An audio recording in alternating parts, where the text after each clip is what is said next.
Si vous avez tapé ces derniers jours Vox Populi ou Vox Mulder dans votre barre de recherche, il se peut que vous soyez tombé sur des hashtags VoxMaker ou VoxMenteur. En effet, depuis quelques jours circule un scandale sur le net concernant la chaîne VoxMaker, un ancien collaboratif de vidéastes ayant officié de 2011 à 2017. Quelle est la source de ce conflit, pourquoi en parle-t-on et que peut-on déduire ou tirer de ce fait d'actualité? C'est ce que nous allons voir aujourd'hui. Salut à tous, ici Garosaurus Az sur la chaîne Tout Critique.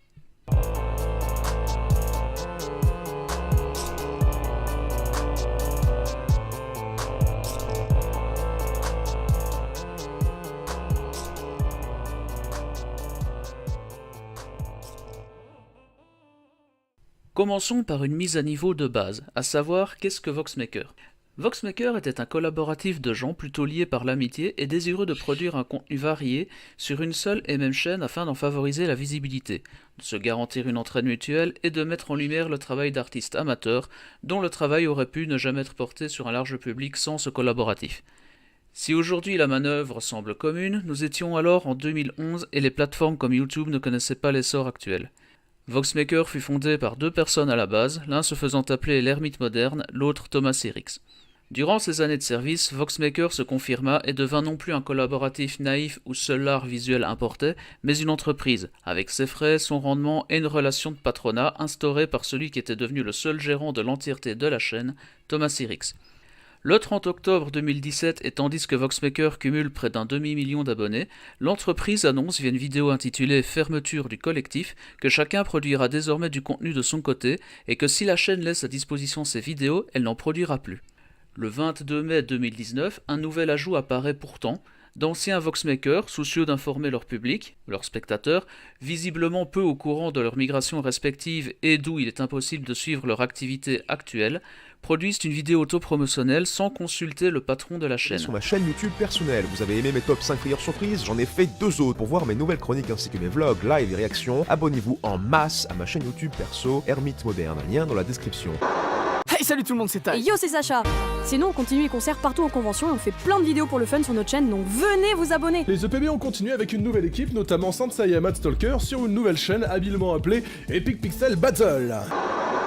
Salut, c'est Mad Dog, et contrairement à la croyance populaire, je n'ai pas arrêté les vidéos après mon départ de VoxMaker. J'ai fait plus de 38 vidéos sur les mêmes internets. Yo les gens, en ce qui me concerne, je continue le journal du Micmac sur ma chaîne YouTube, accompagné de mon acolyte Régis. Et sinon, ce sont soit des vidéos à la cool, un live par mois, des covers ou encore des compositions originales. Alors en ce qui me concerne, depuis la fin de VoxMakers, j'ai cherché de l'indépendance, à savoir un emploi stable et un appartement. Je me suis concentré sur une émission qui m'amuse plus, à savoir chez Disney. Une émission où je parle des légendes urbaines, des parcs, des films, des scandales. Et bonjour, je suis Sainte Seiya. Et moi, Matt Stalker. Nous sommes toutes les deux illustratrices et chanteuses pour les Epic Pixel Battle. Vous pouvez aussi m'entendre sur YouTube chez les No Time No Tune ou sur ma chaîne personnelle où je fais des covers françaises, ainsi que suivre mon univers dessiné sur Twitter. Et moi... Moi, de mon côté, j'ai fait ma propre chaîne Fermez-la, où j'ai recentré tous les épisodes qu'il y avait déjà sur VoxMaker, et j'ai fait de nouveaux épisodes où j'ai carrément amélioré le concept avec de vrais décors, des vidéos plus longues, où je m'amuse plus à créer des trucs un peu plus ambitieux, où je me permets de parler un peu plus... On a perdu le contact avec les quelques autres membres qui du coup n'apparaissent pas dans cette vidéo, mais on vous met les liens pour les suivre dans la description.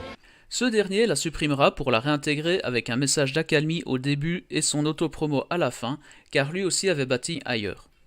C'est là que tout explose.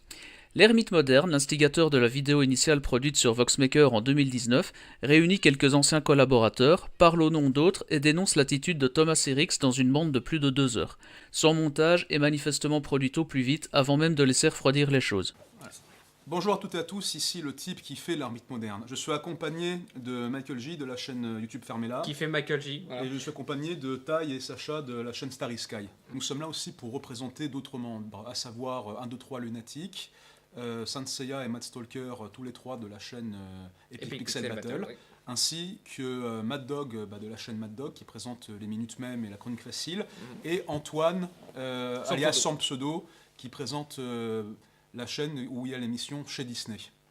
C'est pourquoi hier, nous avons posté une vidéo collaborative spontanée sur la chaîne collective dans l'espoir d'informer toute cette partie du public qui n'est pas encore abonnée à nos nouvelles chaînes perso après 2 ans, c'est-à-dire celle où vous êtes actuellement. Du coup. Tout va bien jusque-là, mais voilà, à peine 1 heure après sa publication, cette vidéo s'est faite supprimer pendant 2 minutes et avant d'être réaffichée. et mon accès à la chaîne Voxmakers a été retiré. Je ne peux plus aller sur la chaîne YouTube Voxmakers, le collectif que j'ai cofondé. La vidéo dépeint les conditions de travail, présente un portrait de Thomas Sirix extrêmement péjoratif et va jusqu'à l'accusation d'escroquerie, de harcèlement et de divers racismes ou jugements de valeur basés sur le physique, l'ethnie ou encore les passions des gens. Déjà, le truc le plus gros en général, la chose qui est la plus visible, c'est le travail dissimulé. En parlant des CDI, ils étaient totalement frauduleux, puisque nos CDI, puisque c'est nous trois qui étions en CDI à la base, hein, Les 3 plus rentables. les trois plus rentables, nos CDI étaient comment dire, moi par exemple, alors je crois que c'était à peu près pareil, mais j'étais payé 7 heures par mois pour un travail de plus de 50 heures par semaine. Donc grosse différence en termes, bon, alors là les prud'hommes, je sais pas ce qu'il faut faire, mais c'est un expert en escroquerie, en plus d'être un expert en manipulation, ça va de pair en général. Oui. Vous vous rappelez que Thomas, avec nous, il comptait tout au centime près. Hein. Oui. Il fallait tout compter au centime Il y près. avait une espèce de compta interne, à la fin de la journée, s'il manquait un truc de noter, Mais on passait 16 heures à essayer de trouver c'était quoi. Mais il fallait aussi qu'on paye les centimes, hein, genre 19 centimes. Si c'était 17,19 €, il fallait les centimes. Les dons que vous faisiez sur le système de dons Voxmaker, je suis désolé, les touchez pas. Il fonctionnait genre je te prends 10% à toi, je te prends 15% à toi parce que t'as gagné plus d'argent ce mois-ci. C'était plus que ça, on a carrément un mois, on a dû supprimer le mois de mai 2016, je crois, de nos revenus. Hein, oui, pour payer les comptables, une erreur de comptable de sa faute en fait. Voilà. S'il y avait des comptables. S'il y avait des comptables, puisqu'on les a jamais vus. Régulièrement, ils nous accusaient de voler dans la caisse. Hein. Voilà. Oui. Il leur parlait trop mal et tout. Vraiment, il leur donnait des ordres nuls. Et du coup, ils voulaient pas nous reprendre, la Belgique. Ils voulaient pas nous reprendre. Du coup, il m'a fait des primes de CDI donc, qui sont taxées à 65% au lieu des 7% que j'avais le droit en auto-entrepreneur de moins de 25 ans. Voilà, j'ai perdu peut-être 4 000 €. On a tous perdu énormément d'argent. Plus le fait de racheter tes stocks. Plus le fait de devoir... Ah oui, il nous a obligés à racheter tes propres CDI. Nos propres CD qu'on avait déjà payés. C'est entre 50 et 100 000 € sur 6 ans. Je pense qu'il nous a escroqué. Mad Dog, il m'a dit que, visiblement, Thomas lui interdisait de dire que c'était le plus vieux. Et que, du coup, ils se sont mis ensemble. Thomas, par ego et truc chelou de mal alpha et frustration du cul, l'a pas supporté. Et a dit, putain, ils ont pas le droit de faire ça, ils ont pas le droit de sortir ensemble. Monsieur, est-ce que tu pourrais arrêter d'être musulman s'il te plaît? Alors, Voilà. Mais non, mais c'est pour moi de mes meilleurs amis et ils se foutaient de ma gueule, ma culture, mes croyances. Il a tout d'un comportement de pervers narcissique, pathologique. À un moment j'étais faut que je perde du poids et tout. Non, reste grosse comme ça, les filles elles peuvent s'identifier à toi. Non, parce que moi j'ai fait des grandes études, faut se mettre à mon niveau pour avoir le droit de me parler comme ça. C'est ça. Et en plus t'as un gros mytho, il méprise complètement les geeks. Il méprise. Ouais, quand il traite les geeks de gros, quand il dit que les mangas c'est des trucs de dégénérés et tout ça, il aime pas les mangas. Je cite le joueur du grenier, il fait des vidéos de débiles mentaux. Le joueur du grenier c'est pour les débiles. Le joueur du grenier c'est pour les débiles, ça il a dit très clairement. Il disait ça. Antoine Daniel c'est un truc de gogol. Et puis derrière il allait bien leur sucer la bite pour avoir... Nouveau point concernant la personne, c'est le harcèlement sexuel et le sexisme. Et il a dit, vous savez quoi, vous dormez par terre parce que moi je vais dormir avec elle parce que... je préfère, on se comprend, on s'entend bien. On s'entend bien, elle est d'accord, hein, t'es d'accord? Oui, elle est d'accord, bon on fait comme ça. Il y avait déjà une meuf de son côté. Il y avait déjà une meuf qui l'a trompé maintes et maintes fois, on l'a vu. D'ailleurs la meuf... Ça nous concerne pas. Mais là, nous entrons peut-être dans un domaine plus délicat, je pense. Plus intime, dirais-je même. C'est certain, nous n'avons pas à divulguer, c'est un problème personnel, cela ne nous regarde pas. Tout à fait. Là, la meuf qu'elle avait à l'époque, c'était déjà quelqu'un qui le trompait avec une meuf d'avant. Oui, voilà, ça nous concerne pas à la rigueur. Cela ne nous regarde pas. Tout à fait. Tu sais, les filles, si dans la société elles sont un peu moins bien placées que les hommes, c'est pas pour rien. Vraie citation de Thomas. Si jamais il y en a qui ont le courage, des filles, de témoigner de harcèlement, que Thomas aurait fait du harcèlement, je pense qu'il n'y en a pas qu'une. Je pense que si vous avez le courage de témoigner, on vous partagera, on vous mettra en avant. Force à vous, c'est vraiment pas cool ce qu'il a fait, on en connaît, mais on peut pas témoigner à leur place, on peut pas. Très intéressant, il se vantait de faire pleurer sa copine. Il a toujours été raciste en fait. Oui, il nous a toujours fait des remarques racistes. Toi, t'es un bon musulman, pas comme certains autres. Il trouvait que c'était stupide le ramadan. Oui, mais il arrêtait pas de le dire. Il arrêtait pas de te traiter de gros tout le temps. De gros d'arabe, moi j'étais de chinois évidemment, et on sait qu'il a eu beaucoup de propos homophobes également. Ah oui. Le truc c'est qu'il nous infantilisait beaucoup. Parce que je me rappelle, il nous parlait comme si on était les derniers des cons. Tout le temps. De toute façon, il faisait beaucoup de bluffs sur je vais vous attaquer en justice et des choses comme ça. Même aujourd'hui encore, on a encore le... D'ailleurs, peut-être en faire là. Alors je porte plainte et je vais demander à ce que votre situation fiscale et comptable soit examinée sur les 8 dernières années. Thomas Sirix, bien évidemment mis à l'écart de ce projet, produira alors une vidéo plus courte, montée et sans prise de risque où il parlera des infractions commises à son égard par un public pris à partie, ainsi que la promesse de régler les choses avec son avocat. Là, je les raterai pas. Il reprendra également une partie des arguments avancés dans la vidéo et fournira son propre point de vue. Avant de réagir sur le contenu même de la vidéo dénonciatrice, j'aimerais préciser une chose concernant la forme des vidéos, car j'ai vu plusieurs commentaires parler du montage de Thomas au point qu'il abordera même ce détail lors d'une mise à jour de sa vidéo. Le fait de supprimer des cuts, de supprimer les blancs ou d'éventuels moments de bafouillage ne traduit en rien un mensonge ou une manipulation. Pas plus que fournir une vidéo sans coupure ne traduit les vérités des propos qu'elle contient. Cela peut sembler évident, mais je préfère le préciser pour ceux qui ont pointé le format des vidéos. S'adresser au public avec un son trop bas, un montage de caméscope familial d'avant l'an 2000 ou parler sous l'émotion et de concert ne traduit en rien une vérité. Un principe d'honnêteté baigne naturellement l'ermite moderne et ses acolytes. Néanmoins, s'ils ont choisi ce format pour prendre la parole, reprocher à Thomas Sirix d'avoir retravaillé sa vidéo, comme toutes celles qu'il produit sur sa chaîne, ne peut pas être pris comme une manipulation parce que ses yeux n'étaient pas trop embués de larmes chaudes pour tripoter sa console de montage. Je rappelle que, coupable ou non des accusations portées à son égard, il n'est pas un rappeur qui veut créer du buzz en trash-talking à l'égard d'ennemis iconisés, mais un vidéaste du vrai monde de la réalité véritable qui se fait accuser de choses pouvant l'emmener en prison, en plus de porter atteinte à son honneur et causer un véritable préjudice financier quant à ses collaborateurs éventuels. Il était donc logique qu'il pense et retravaille son format, et ne pas le faire aurait été au mieux maladroit, au pire une démarche cinéaste de victimisation. Pour le dire autrement, à moins de réaliser un sans faute quasi impossible dans un format conventionnel où on coupe même les reprises de respiration, il aurait dû parler une demi-heure sans produire aucun déchet, tandis qu'il reçoit en direct les réactions des spectateurs de la vidéo de l'ermite. Le choix du montage est donc évident. Et si je n'aborde pas, ou semble très peu justifier le rendu très à vif de la vidéo des 4 Voxmakers, c'est parce que je trouve qu'il aurait dû bénéficier du même souci de montage. Je comprends le caractère spontané de ce qu'elle propose, et à ce niveau la forme rejoint le fond. Néanmoins, la spontanéité justifie-t-elle tant l'erreur ?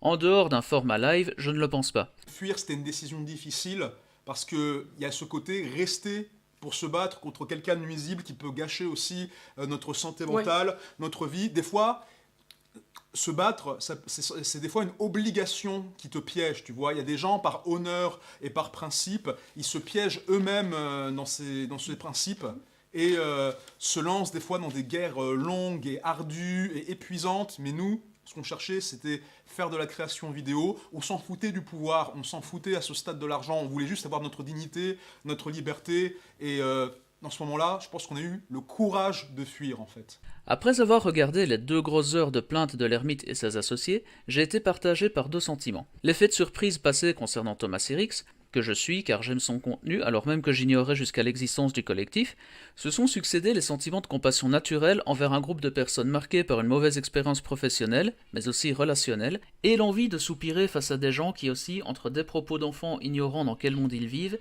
et la dangerosité d'exposer en public des problèmes qui ne nous regardent pas. Sans même aborder les allégations problématiques d'escroquerie qui ne concernent que les institutions juridiques ou adéquates dès lors qu'une entreprise est accusée d'activité illégale. J'ai vu ce qui n'aurait pu être qu'une révélation sur les mauvaises conditions de travail sous l'égide d'un patron tyrannique se changer en diffamation de plus en plus malsaine. Je me suis demandé pourquoi étaler la grossophobie, racisme supposé, islamophobie ou encore des propos stéréotypés vis-à-vis du public public ciblé joueur du grenier. Je ne nie rien de leurs propos et les témoignages additionnels d'anciens Voxmakers ne dépeignent pas un grand contraste avec ce qui est dénoncé ici. Mais tout de même, ces propos demeurent déplacés. J'ai pour ma part vanné maintes fois les gros, les musulmans, les gens qui suivent le joueur du grenier, alors que je suis en surpoids, agnostique sans hiérarchisation de la foi des autres et amateur d'une partie du contenu de la chaîne du joueur du grenier. Si je devais me faire dénoncer pour tous les propos sous le coup de l'humour ou de l'émotion passagère tenue à l'égard des autres, je serais, comme beaucoup de gens, je le pense, condamné par l'ensemble du monde. Encore une fois, je ne remets pas en doute la vérité des employés de Voxmaker, et l'idée n'est pas de les accuser de calomnie, puisque comme déjà dit, je m'en fous que ce soit vrai ou non. Par contre, le procédé de base est problématique, et ce qu'il s'agisse de victimes d'un tyran social ou d'une bande de connards qui veulent juste répandre de fausses rumeurs sur une victime désignée. Tout le monde a déjà été au moins une fois dans son nez avec les doigts. Si je vous résume à quelqu'un qui extrait ses crottes de nez entre l'ongle et la peau auprès du public, pensez-vous vraiment qu'il vous verra autrement que comme quelqu'un de dégueulasse ? Il y a une frontière entre avoir compris les tares d'une personne et les placarder à tous dans une parution à charge. Et cette frontière s'évapore au fil de la vidéo de l'ermite et compagnie, pour passer d'une information plus ou moins pertinente à un vidage de sac en règle entre potes qui auraient dû couper la caméra au moment de se lâcher. Ou supprimer ces messages au montage final, car, encore une fois, l'oncle Dédé qui tient des propos intolérables, où il n'y a pas de tolérance, mais que vous tolérerez tout un moment, c'est parce que le contexte le permet, que vous êtes en famille, Si vous acceptez pour ensuite tweeter que votre oncle est un sale raciste parce qu'il a dit ça, vous ne dénoncez plus un connard, vous en devenez un. Tu sais donc pas que c'est pas bien d'être raciste? Que c'est mal? On ne doit pas faire de discrimination raciale, c'est mal. Une vidéo gênante donc, mais surtout indigne. Je comparais tout à l'heure les plaignants à des enfants, en aucun cas ce n'est insultant de ma part.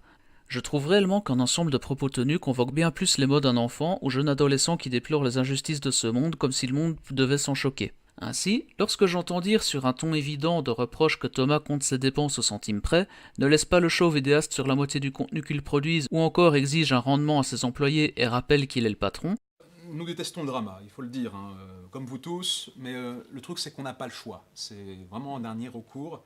On n'a plus rien d'autre pour se défendre en fait. Et vous allez voir dans cette vidéo, les circonstances derrière la gestion de Voxmakers justifient amplement le drama qui risque de s'en suivre. On ne peut pas vous demander à vous, public, de prendre parti ou de nous aider, mais on a besoin de soutien, clairement.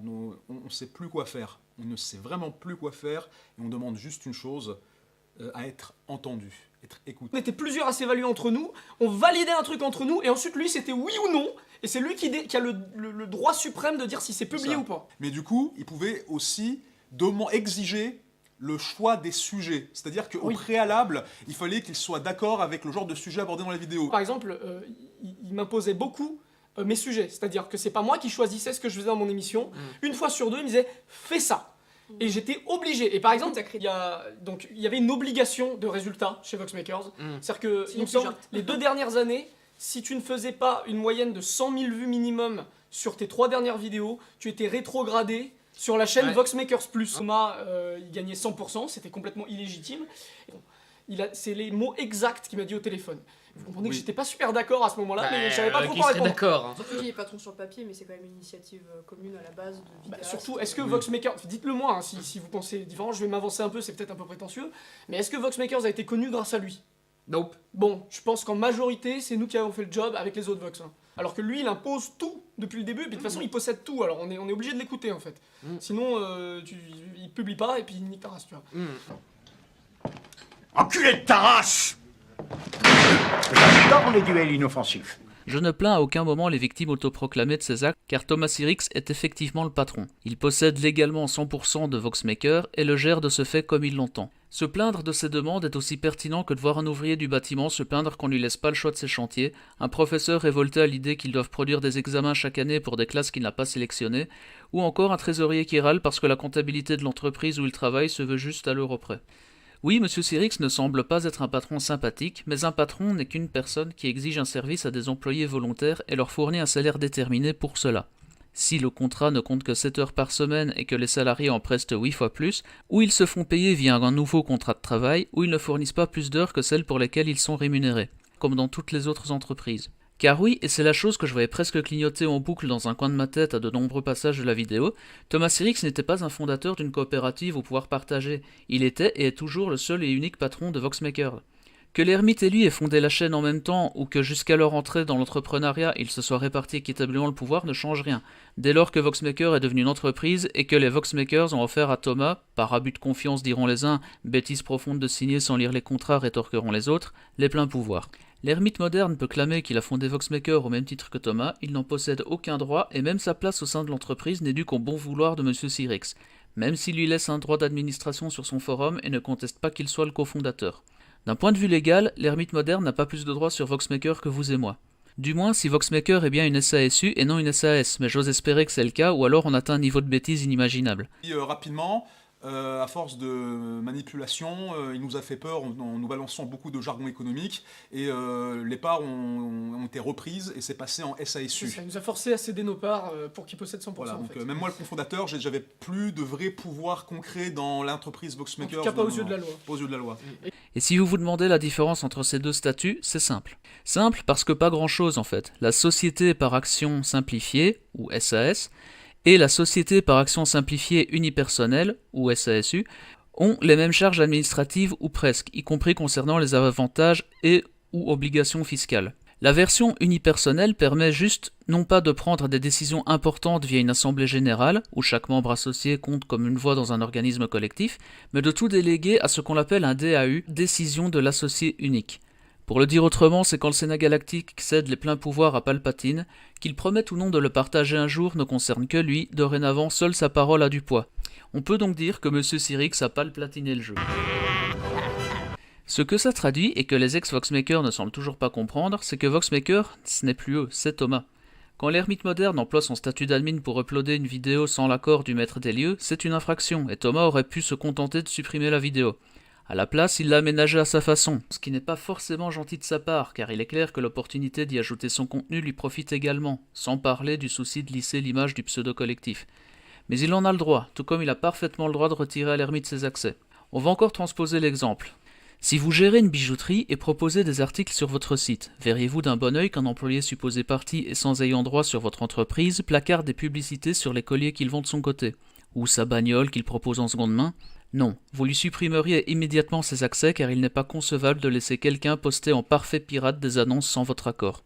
Imaginez maintenant que suite à cette suppression absolument légitime des accès de votre ancien employé, il publie un contenu balançant sur vous un portrait péjoratif. Que vous soyez un salopard ou non, est-ce qu'il ne vous semble pas qu'en face on est loin d'être tout blanc dans les méthodes? Quand les autres anciens disent qu'ils n'ont plus d'autre choix que cette vidéo, ils mentent. Mais s'ils veulent dire qu'ils n'ont plus aucun moyen de poster le contenu qu'ils veulent sur un site qui ne leur appartient pas ou qu'ils n'ont pas accès à l'administration, là oui, ils ont raison. Mais heureusement qu'ils n'ont pas au plus tous ces droits.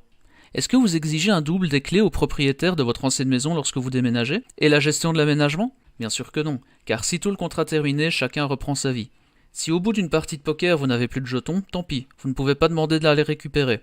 Même si ces jetons symbolisent des heures de travail. Donc pour résumer, quand Thomas proposait de devenir le boss unilatéral du bébé, en vous disant « Ne t'inquiète pas, ça va bien se passer.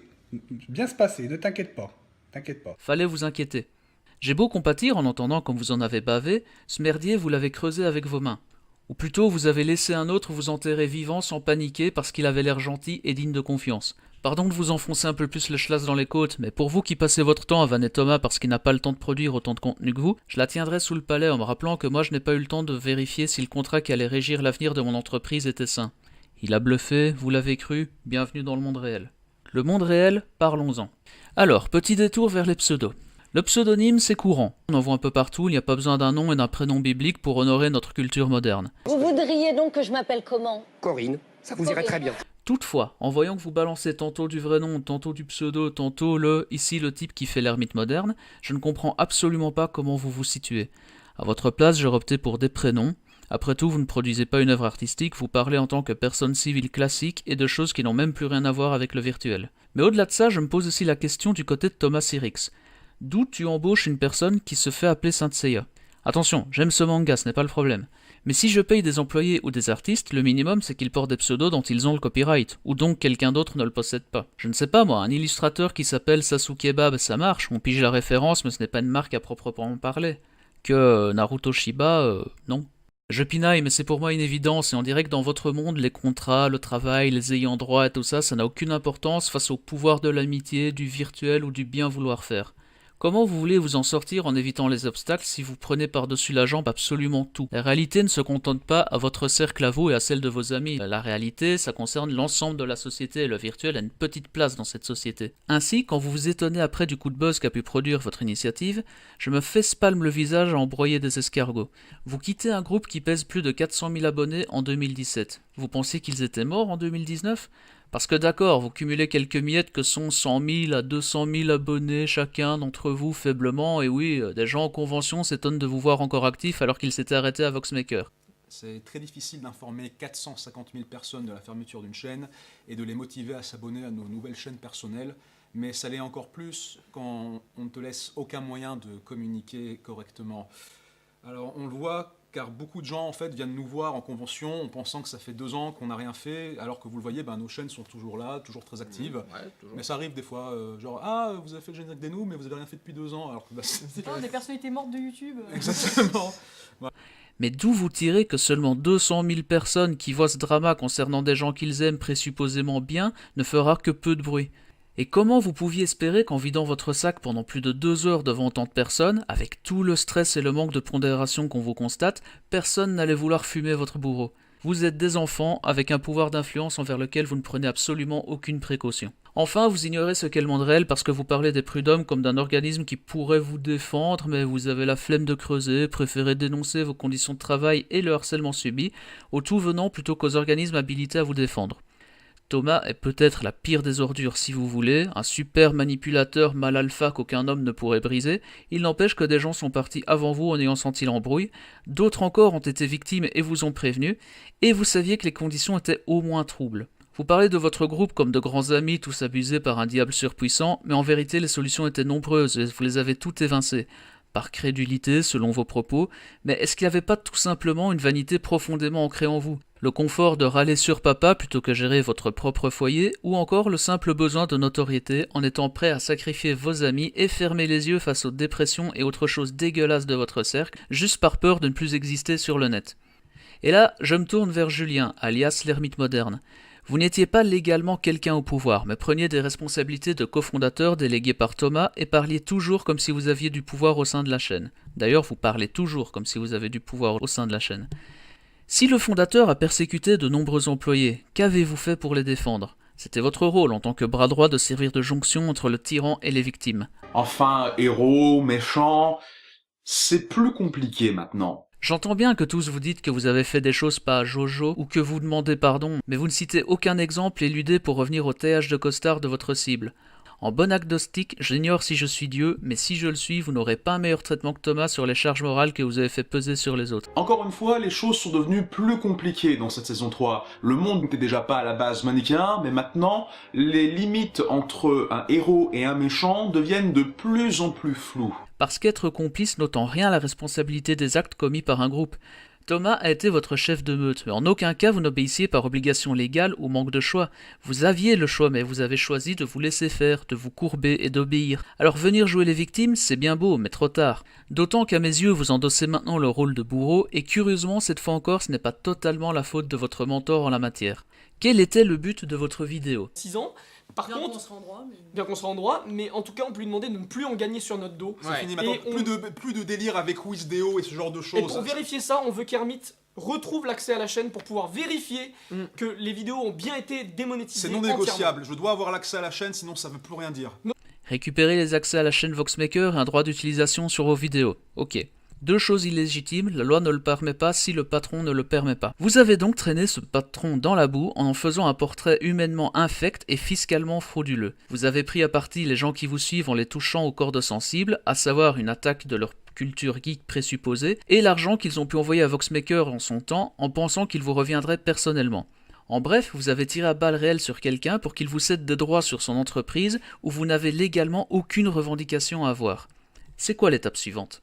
Si Thomas Sirix ne vous présente pas des excuses publiques, vous refaites une vidéo où vous parlez de toutes les vannes pédophiles qu'il a pu faire lors d'une soirée arrosée ? Après tout, où est le mal, puisque c'est déjà lui qui l'endosse et que vous paraissez tellement gentil. Je ne défends pas Thomas Sirix. Son sort m'importe peu. Mais j'ai une certaine colère envers l'injure à la dignité humaine, l'abus du statut de faible et l'absence totale de rigueur dans votre façon de songer la justice dont vous faites montre. Si Thomas est pathétique, vous ne l'êtes pas moins. Et quoi qu'il se passe maintenant, pour moi, vous n'êtes plus des victimes. Vous avez définitivement cessé de l'être dès la création de cette vidéo. Merci de m'avoir suivi, je précise à toute fin utile que tout critique est un collaboratif, et que mes propos n'engagent que moi. Si mon ton a pu sembler frontal, et l'a clairement été du reste, je souhaite aux deux parties concernées de pouvoir enterrer définitivement cette affaire Voxmaker, et surtout de se blinder, d'aller de l'avant, d'aider les personnes qui ont éventuellement besoin d'aide, et que chacun fasse avec son karma. Un petit équilibre de la terreur, dans le pire des cas, permettra à chacun de se forcer à rester courtois avec l'autre, et si j'ai surtout critiqué l'ermite moderne et ses amis, c'est parce que je ne cautionne en rien la chasse aux sorcières, si justifiée soit-elle. J'ai aussi écouté et lu beaucoup de retours sur cette histoire, et si les critiques à l'encontre de Thomas ont été nombreuses et variées, j'ai surtout vu la complaisance vis-à-vis de ses opposants. Or, si je pense qu'il est normal de compatir pour les drames humains ou sociaux, je tenais à briser un peu l'armure manichéenne qui consiste à penser qu'il y a des bons d'un côté et le méchant de l'autre. Même si j'admets que si les choses étaient si simples, nous serions nous-mêmes trop simples pour comprendre qu'elles le sont. Merci encore, bonne navigation, et n'oubliez pas que tout critique dépend de ceux qui l'écoutent. A plus tard. Et maintenant, cache-toi. À la prochaine fois, je m'occuperai de toi avec de vraies balles.